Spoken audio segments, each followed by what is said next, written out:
Bonjour, on est le 6 septembre. Est-ce qu'on commencerait pas ce vlog par un bon coup de gueulante? Moi je pense que si, hein. Ouais.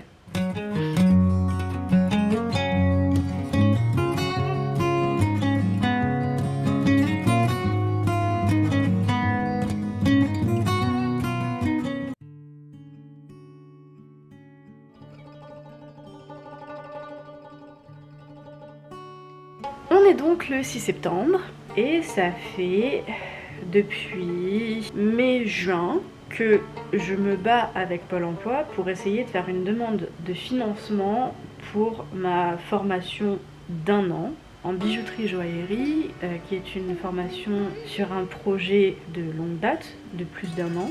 J'ai ma micro-entreprise d'ouverte en bijouterie artisanale fantasy, puisque j'ai pas suivi de formation justement pour pouvoir faire de la soudure, des trucs comme ça, et que comme ça peut être relativement dangereux en autodidacte chez soi, surtout en ayant un animal et en n'ayant pas forcément ni la place ni le budget pour acheter tout le matériel d'un seul coup pour apprendre en autodidacte, et parce que ça me paraît toujours plus intéressant de privilégier quand c'est possible des formations en présentiel plutôt que à distance, surtout quand on manie des chalumeaux, du feu, etc.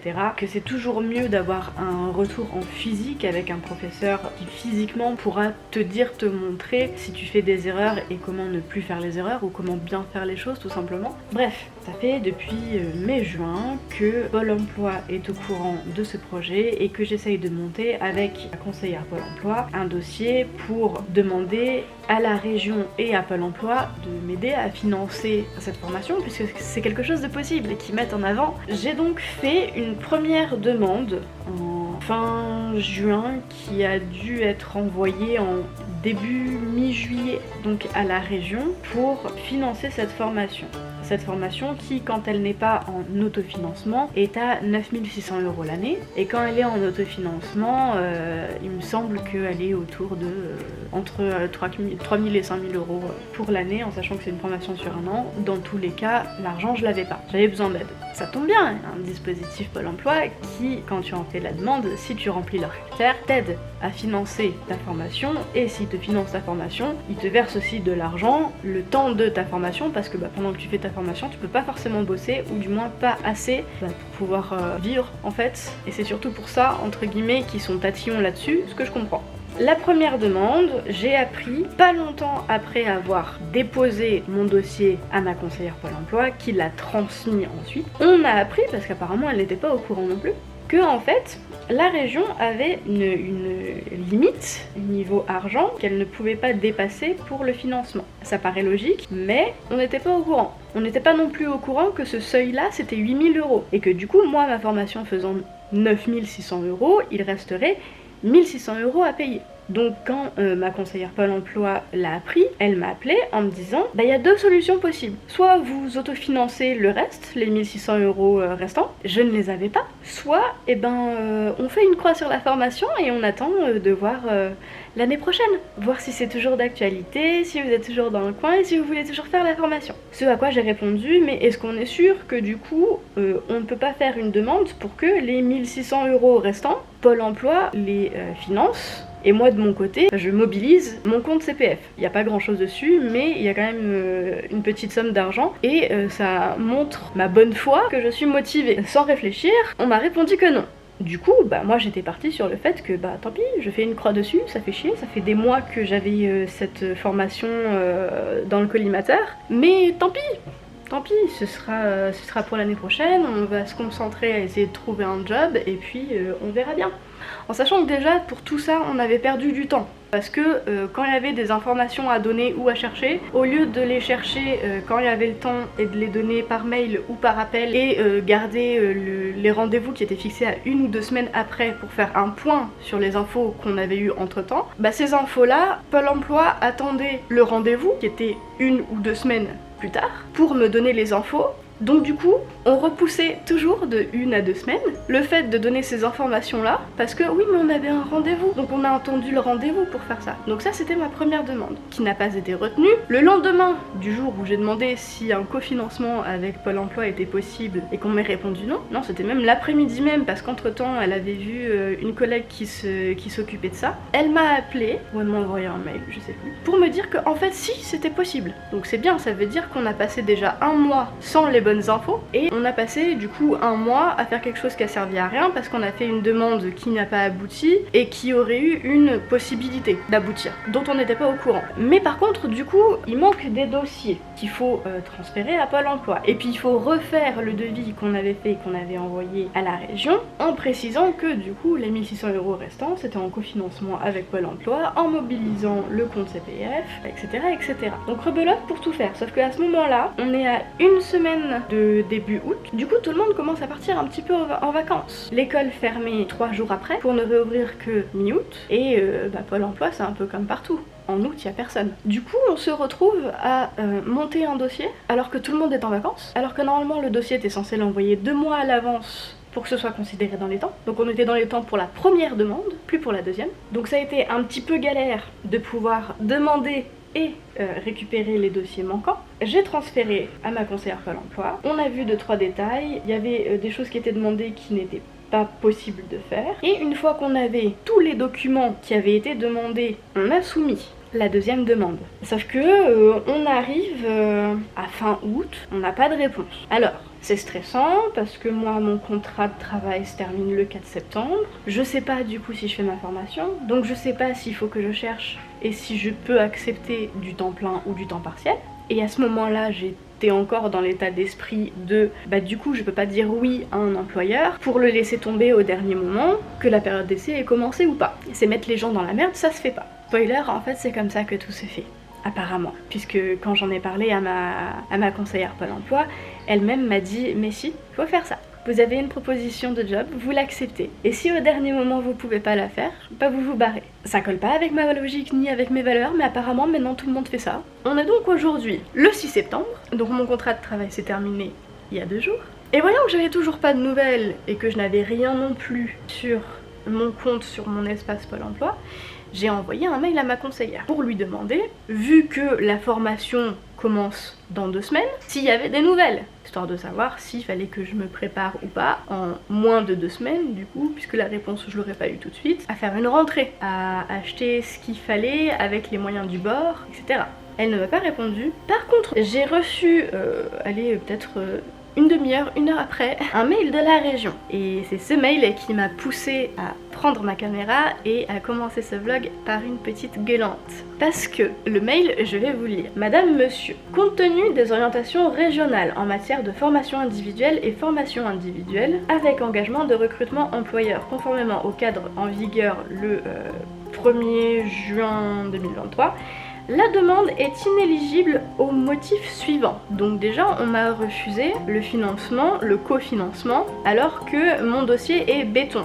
C'est un métier qui recrute énormément en ce moment, qui a beaucoup d'offres d'emploi. C'est en pleine expansion, donc le fait d'être sûr d'avoir un travail à la sortie de la formation, il est garanti à 98-99%, donc c'était très rassurant. Qu'est-ce qui a capoté? Je sais pas, je comprends pas. Du coup, les motifs, c'est 1. Le candidat ayant un niveau de formation égal ou supérieur au bac plus 5, la demande doit obligatoirement être déposée avec un engagement de recrutement employeur. C'est rigolo ça, on m'en a jamais parlé. En du coup l'espace de 2 mois et demi, 3 mois, l'info est jamais arrivée à mes oreilles. Et encore une fois, avoir un engagement de recrutement employeur avant même d'avoir fait la formation, c'est possible dans certains domaines, pas dans tous, mais dans ce domaine-là, c'est pas quelque chose qui se fait. Dossier incomplet, comment ça? Certaines pièces obligatoires au moment du dépôt de la demande sont manquantes. Il y en a 2. Planning détaillé et daté, calendrier de la formation. Pourtant je l'ai demandé, on me l'a envoyé et je l'ai envoyé à ma conseillère Pôle emploi et ça a été joint à la demande de financement. Et l'attestation du candidat s'engageant à financer l'inscription au diplôme. Alors, cette attestation,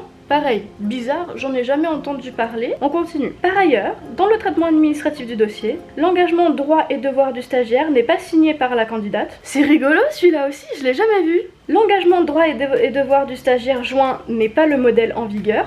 Bah c'est rigolo pourtant. C'est celui qu'on m'a donné par Pôle emploi. C'est vraiment bizarre. Le devis normé n'est pas signé par la candidate. Comment ça? Vous voulez dire le devis qui a été accepté via mon espace Pôle emploi et qui vous a ensuite été transmis? J'ai posé des questions auxquelles on m'a mal répondu parce que les informations ne circulaient même pas en interne pour qu'en fait on me réponde 2 semaines avant le début des cours qu'en fait ma demande n'est pas acceptée parce qu'il me manque des trucs dont j'ai jamais entendu parler, qu'on ne m'a jamais fait passer. À quel moment ça c'est pas censé être décourageant? Et à quel moment le fait que les infos soient pas disponibles en interne chez Pôle emploi, ça traduise pas à quel point c'est mal foutu au mieux et au pire, à quel point tout est fait pour qu'à partir du moment où c'est pas toi qui paye tes formations, ça se fera pas. Pour ce résultat-là, sur un projet que j'avais, sur lequel je travaillais depuis, février, pour apprendre 2 semaines avant le début des cours qu'en fait c'est pas accepté, donc je vais pas pouvoir faire ma formation, en sachant que du coup entre temps j'ai plus de taf, parce que les 2 propositions que j'ai eues entre temps avant que ma conseillère me dise mais si, tu acceptes et puis si jamais entre temps tu ne peux pas, et bah tu les laisses en plan, j'ai dû les refuser puisque je ne savais pas si j'allais pouvoir travailler en temps plein ou pas. Et le petit bonus, je n'ai pas le droit au chômage. Donc je me retrouve sans formation, sans taf, plus ou moins tout à cause de Pôle emploi. Et bah j'ai même pas le droit au chômage pour me sauver les miches, le temps de trouver quelque chose d'autre. Voilà. C'est rigolo parce que j'ai reçu ça alors que j'étais prête à avancer la collection Ten Halloween. J'étais motivée. Autant dire que là je suis plus. Alors autant j'ai envie d'avancer, autant je vais pas y arriver en fait. Voilà, on rajoute à ça que du coup j'ai la crève. Voilà, je sais pas ce que je vais me sentir de faire. Je vais être en PLS toute la journée, je pense. Et après on ose dire aux gens que oui mais c'est simple de se former. Puis c'est simple de trouver du travail aussi. Je crois qu'il y en a même un assez haut placé qui a dit qu'il suffisait de traverser la route pour trouver du travail.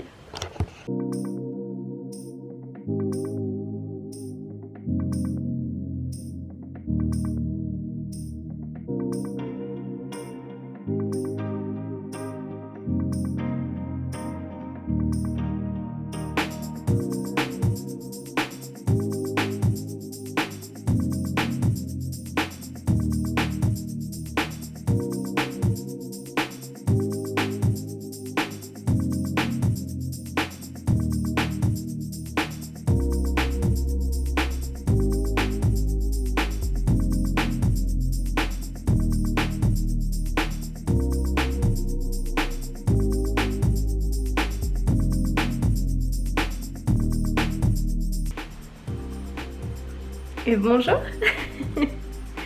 On est le mardi 12 septembre et aujourd'hui on va avoir 3 prototypes sur lesquels on va travailler. J'ai un modèle hier que j'ai terminé qui est plus ou moins ce modèle-ci. Ce que je fais en général c'est de le porter à ma cheville et ça rend vachement bien, donc s'il me reste assez de perles je pense que j'essaierai de faire aussi un modèle de cheville. Mais là pour le moment on va avancer sur un modèle de choker qui pareil est basé sur ça mais en simple tour de cou. Ensuite j'ai eu envie de me changer un petit peu les idées parce que j'étais beaucoup sur du rouge, beaucoup sur Halloween et du coup j'ai voulu commencer à faire un premier prototype de modèle de collier pour Noël. C'est très festif et qui fait très propre sur soi entre guillemets, donc ça peut très bien aller sur la collection Noël. Pour bien faire du coup il faudrait que d'ici la fin de la semaine j'ai terminé aussi les derniers modèles de marque-page parce que je les ai reçus. Bon entre temps je me suis tapé 1 semaine de maladie donc j'ai pas vraiment bossé plus que ça parce que j'étais trop KO en fait, mais du coup ça rajoute un petit peu de quoi faire pour pouvoir faire la mise à jour Halloween. Bref du coup on va profiter d'avoir cet après-midi là pour avancer et finir le stock. Aussi j'ai un pendentif en pierre précieuse que j'ai fait suivant un modèle Halloween que j'ai fait en citrouille. On va partir là-dessus et puis voilà.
Je viens de recevoir mon colis tous en l'ouverture, donc on va ouvrir ça ensemble.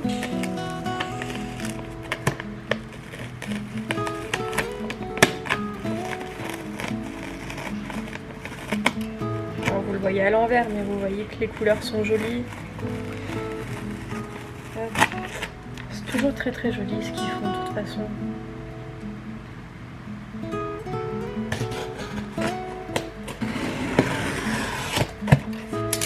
Plein de petits articles dedans. J'aime beaucoup le souci du détail à chaque fois des éditions Toussaint l'ouverture, c'est toujours très très sympa. Hop. Donc je me garde ça pour quand j'aurai lu le tout, évidemment. Hein. Dame d'Avonnie, vraiment.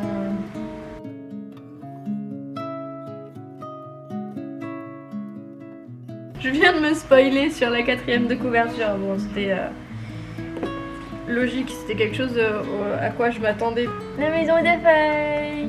Oui, je l'attendais vraiment. Et c'est un gros pavé. Hein. C'est ouf parce que si vous avez pas vu la vidéo de Feldup, je veux vraiment vous montrer à quoi ça ressemble à l'intérieur parce que c'est ouf en fait. Ce truc de pas savoir si tu vas réussir à lire le livre correctement parce que tu vas devoir chercher comment le lire, trouver, etc. Mind blow.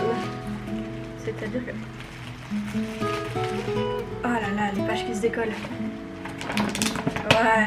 Ah, quand même, on va venir échanger, on va avoir plein de trucs différents, on va avoir des langues différentes aussi. On a du morse, on a des notes. Ici, c'est écrit à l'envers aussi. Passage comme ça, où là on a rien, où là on a un bloc noir, où là on a ça. On a des pages quasiment vides, avec 1 à 2 lignes dessus. On en a avec un mot dedans. On a des passages qui vont reprendre des colonnes. Après, on finit avec l'index évidemment, mais je trouve ça super intéressant en fait. Si ça vous titille un peu ou vous voulez savoir de quoi ça parle, de quoi il s'agit, n'hésitez pas à aller voir du coup la dernière vidéo de Feldup dont j'ai parlé dans la dernière vidéo, normalement c'est la dernière, où je vous présente ma palle pour le Pumpkin Autumn Challenge. Vraiment allez le voir parce que c'est vraiment ouf. Moi je sais que j'en avais déjà entendu parler, ça m'avait bien titillé, mais je me sentais pas de sauter le pas, et quelques années après au final je me sens vraiment bien. Donc pour vous donner un ordre d'idée, on est le 14 septembre. Pour ce qui est du coup de l'avancée du Pumpkin Autumn Challenge, j'ai terminé 20 000 lieues sous les mers. Un peu surprise de la fin, j'ai vraiment adoré et ça m'a vraiment donné envie de lire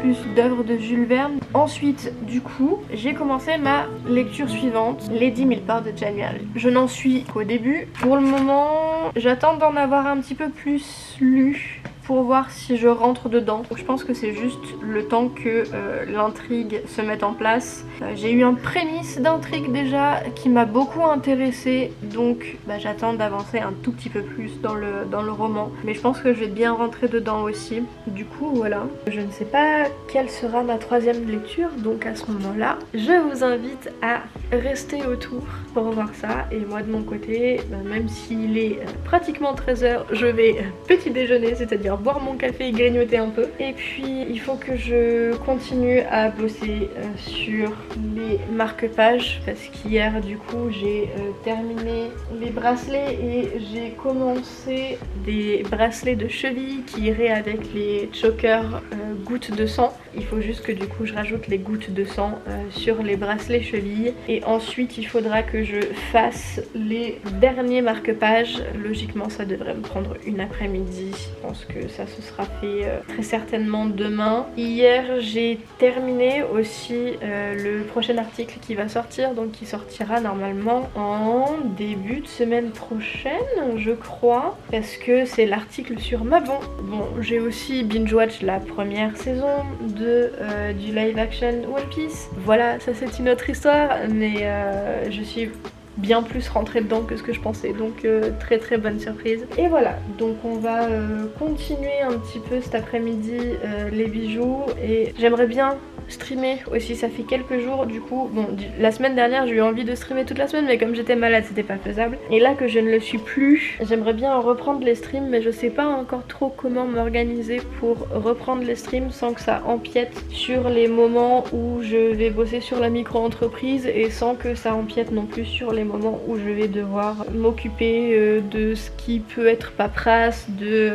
m'occuper de continuer à postuler sur des jobs pour essayer de trouver trouver du travail. Donc à voir, parce que du coup ça me laisserait les soirs, sauf que les soirs j'ai pas forcément l'énergie en ce moment. Je suis plutôt à me caler devant un stream ou à me caler devant mon livre du coup et à lire un petit peu. En ce moment les soirées ça devient vraiment des moments cocon et du coup c'est difficile de placer des streams dedans. Ce qui me laisserait possiblement les matins, sauf que en ce moment j'arrive pas à me lever tôt, ce qui fait que je fais mon sport assez tard et du coup on en arrive à des moments où je finis mon sport entre 10h30 11h et du coup la matinée est déjà passée. C'est le problème de se lever tard, donc il faudra que j'essaye tout doucement de bosser là-dessus. Et puis voilà, écoutez, on va y aller à tâtons et puis on verra bien.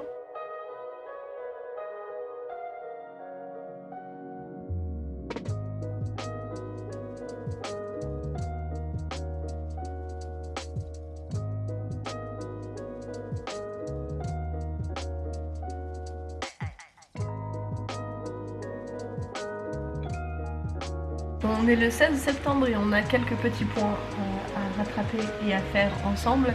À savoir, premier point, que l'école de bijouterie joaillerie dans laquelle je voulais faire ma formation pour ensuite passer le CAP pour ma micro-entreprise m'a contacté en me disant que suite au refus de la région pour le financement de la formation parce qu'il manquait des papiers, qu'il manquait des signatures et que j'étais au courant de rien à ce niveau-là au moment où on montait le dossier pour faire la demande. Ils m'ont tout renvoyé, les papiers que eux devaient fournir, dont certains qu'on avait effectivement déjà fournis mais qui étaient marqués comme non fournis. Ils m'ont renvoyé tout ce qu'il fallait, j'ai signé ce que je devais signer aussi du coup là-dedans. Ils m'ont expliqué les 2 documents qui manquaient, que je devais faire de mon côté. Je les ai reçu, signé et envoyé à ma conseillère Pôle emploi.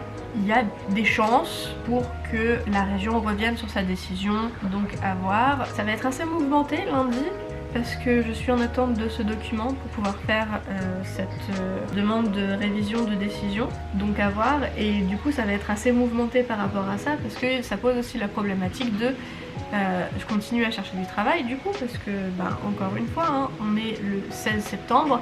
Mon contrat s'est terminé le 4 septembre, ils ne m'ont rien proposé.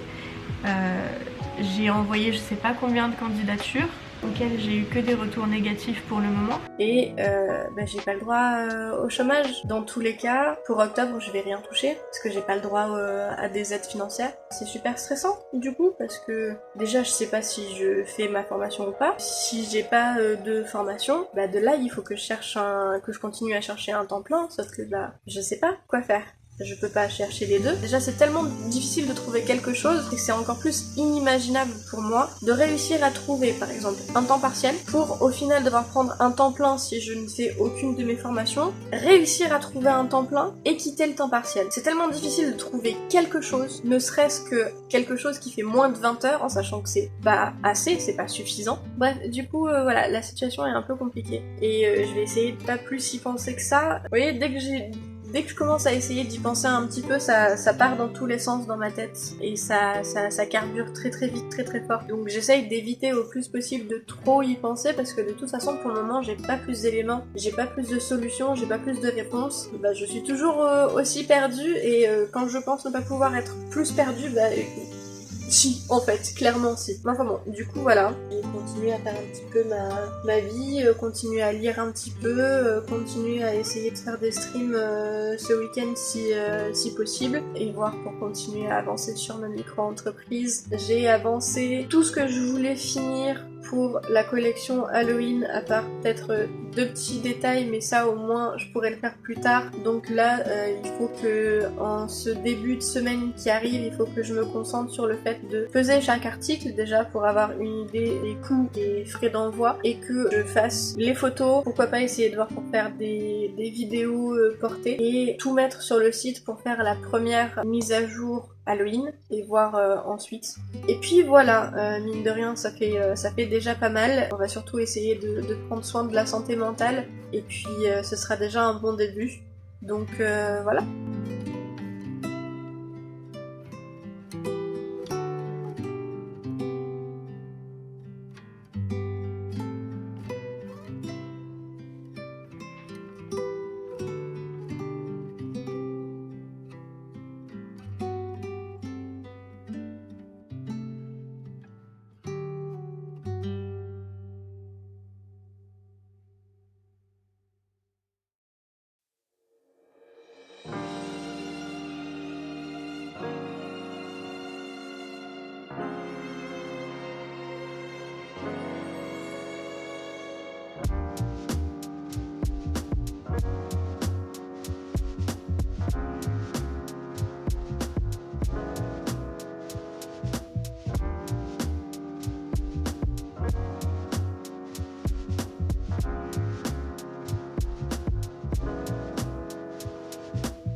Et normalement c'est bon, les annonces sont faites de partout sur les réseaux.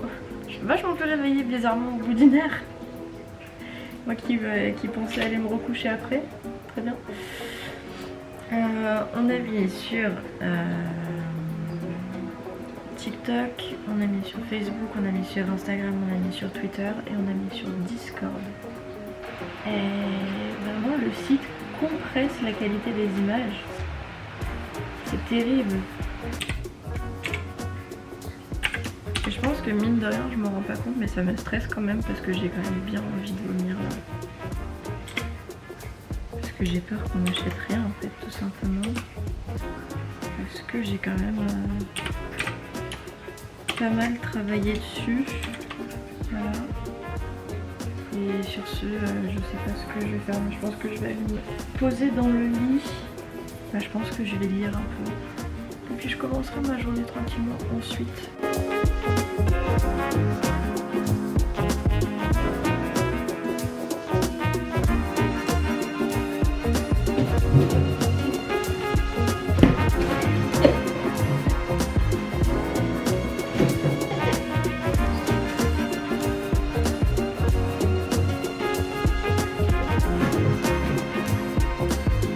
Il est donc temps de faire un point sur cette fin de mois. En bref, la contestation du refus de financement de ma formation en bijouterie a été refusée car il manquait la promesse d'embauche pour pouvoir commencer la formation. La bijouterie étant un secteur qui recherche, il n'en reste pas moins très rare de pouvoir trouver une promesse d'embauche avant même de commencer la dite formation. J'avais espéré que ce point fût pris en compte et compris, mais ce ne fut pas le cas.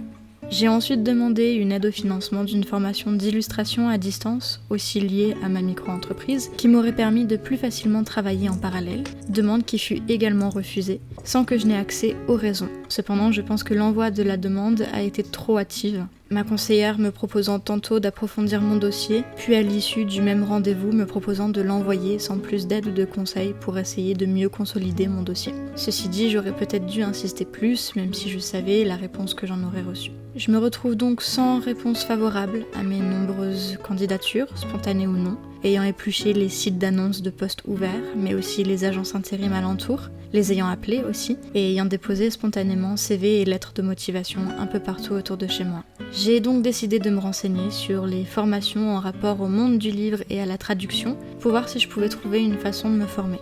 J'ai demandé de l'aide à ce niveau à ma conseillère qui m'a répondu en me demandant si j'avais des formations en tête, mais sans regarder de son côté ce qui pourrait m'être proposé.